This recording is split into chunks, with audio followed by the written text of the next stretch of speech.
Dieta vegetariana e vegana, será que faz mal? Será que faz bem?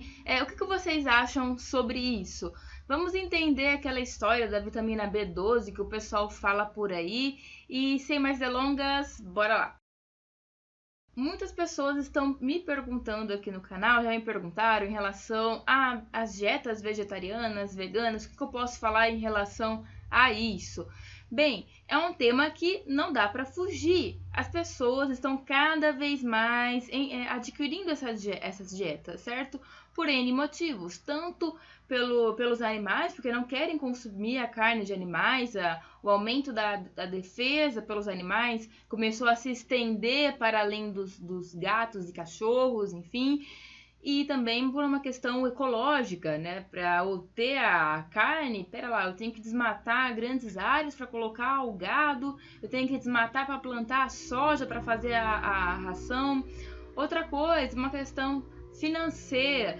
A gente tem que pensar que nós somos em 7 bilhões de pessoas no mundo, né? Para a gente ter alguns milhões de pessoas comendo carne, outras milhões não estão conseguindo comer nada, porque a gente vai ter um problema aí cada vez maior e vai ser cada vez mais caro o consumo desse alimento, como já está acontecendo no Brasil, né?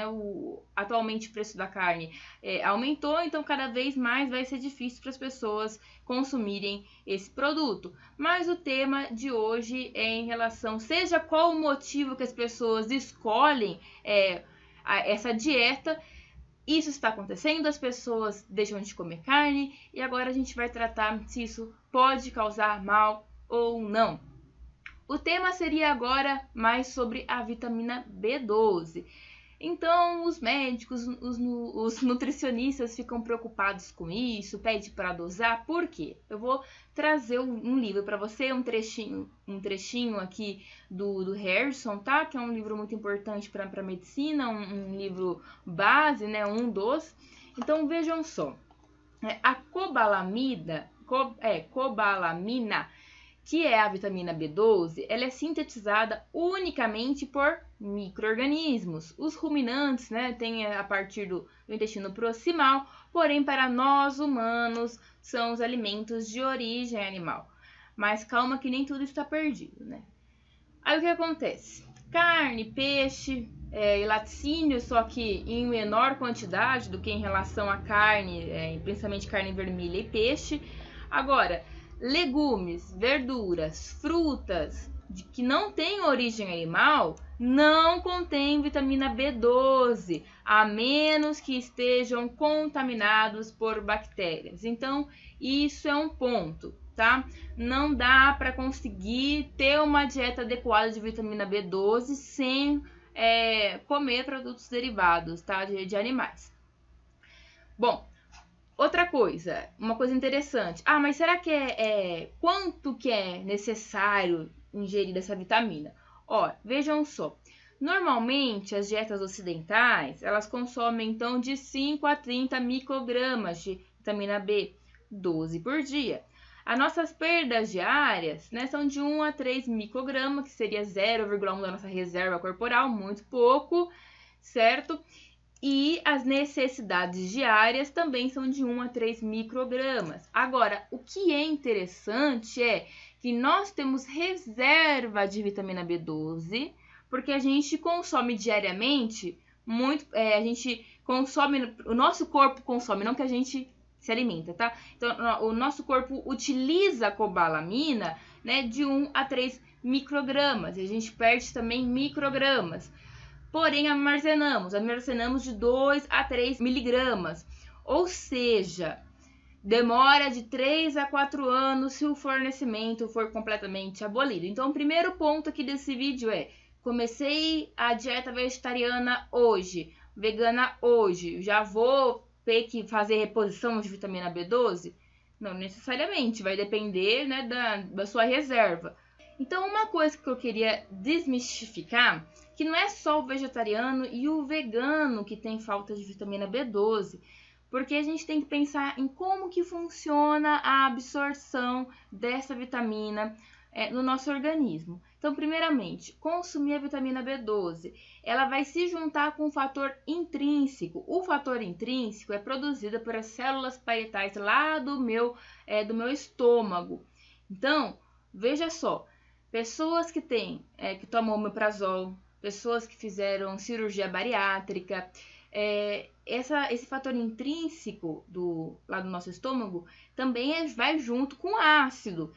Ou seja, né, essas pessoas podem ter problema para produzir esse fator intrínseco. Então, vitamina B12, alimentação, vai se juntar com o fator intrínseco.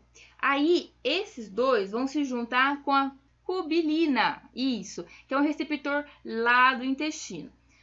Por que tudo isso? Gente, no nosso organismo, existem aquilo que é feito por um transporte passivo, igual a água e outras substâncias. Então, eu estou de um lado aqui e eu entro para o outro, e existe transporte ativo.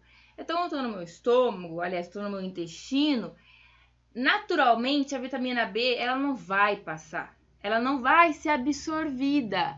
A absorção passiva, eu vou pôr aqui, vai entrar, não acontece da vitamina B12. Então, o que faz? Eu tenho um transporte ativo, então eu preciso do fator intrínseco.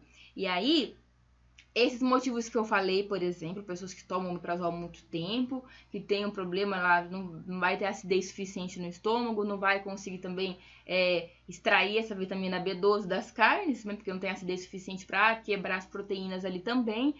Outra coisa, né? Às vezes eu tenho uma doença autoimune que bate ali nessas células que estão produzindo o fator intrínseco. Ou seja, há outras coisas além da falta do consumo da B12. E aí, finalmente, quais que são os sintomas? O que vai acontecer com a pessoa? O mais grave seria ela desenvolver uma anemia megalobástica. Porque é o seguinte, a vitamina B12 ela é importante para a produção de DNA. Ela é importante também para a formação da minha célula sanguínea. Falta de vitamina B12 dá um tipo de anemia, um tipo de alteração no sangue. Outra coisa, a vitamina B12 ela é muito importante para os nossos neurônios, para a nossa bainha de mielina. Ou seja, às vezes o paciente está com um quadro ali, com fraqueza nas pernas, com dificuldade de andar, né? Pode ter parestesia, aliás, um formigamento, certo? Pode ter sintomas neurológicos. Demência, né? Perda às vezes está com dificuldade para lembrar as coisas, está com dificuldade na memória. E esse paciente, ele pode ter uma falta de vitamina B12. Às vezes não é Alzheimer, às vezes é falta de vitamina B12 que gera isso, que pode gerar alteração no humor, aí alguns transtornos psiquiátricos, tá? Então, é grave. E veja só, a vitamina B12, ela participa de duas reações importantes no nosso corpo, né? Ela é uma coenzima, na verdade, ela ajuda essa reação a acontecer. Então, ela ajuda a homocisteína a virar metionina. A homocisteína aumentada, ela é verificada, por exemplo, na doença de Alzheimer, certo? Existe essa relação. Então, já foi aí colocado em questão, até apareceu no livro, essa questão aí de, peraí, a falta de vitamina B12 pode estar relacionada a um aumento a aumentar a chance de ter a doença de Alzheimer. Mas esse ponto a gente precisa estudar mais. E aí, como é que faz, então? Isso a gente consegue ver, por exemplo, no hemograma. Ou seja, é bom eu fazer um acompanhamento. Eu que não como carne há muitos anos, é bom eu ter um acompanhamento com médico, com nutricionista, certo? Fazer os exames regulares. Não só quem é vegano tem que fazer isso, todo mundo, porque às vezes você tá com uma pressão alta e você não sabe, às vezes você tá com colesterol alto e você não sabe, e às vezes um vegetariano, um vegano pode estar com falta de vitamina B12. E aí tem como repor por via oral, tem injeção, dá para fazer. Geralmente não vai adiantar eu dar a vitamina B12 por via oral se a pessoa tem um problema na absorção. Às vezes ela tem uma atrofia do estômago, né? A mucosa é atrofiada, ou seja, diminuída. E aí vai depender do motivo que a pessoa tenha a falta de vitamina B12. De qualquer maneira, tem que fazer a reposição.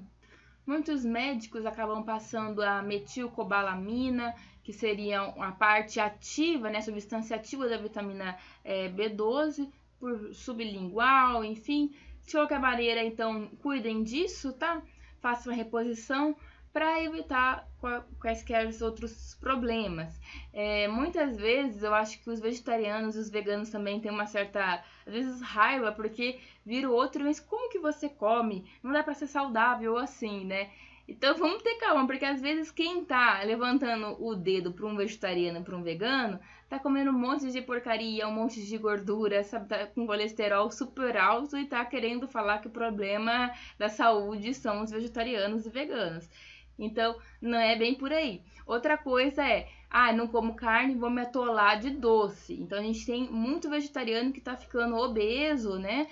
E com diabetes, etc. Porque aí vai pro caminho do doce, do carboidrato. E também não é por aí, né, gente? Então, muito obrigada por assistirem esse vídeo. Não deixem de curtir, compartilhar, se inscrever no canal. Se vocês puderem apoiar o canal, apoiem, por favor. E até o próximo vídeo. Muito obrigada.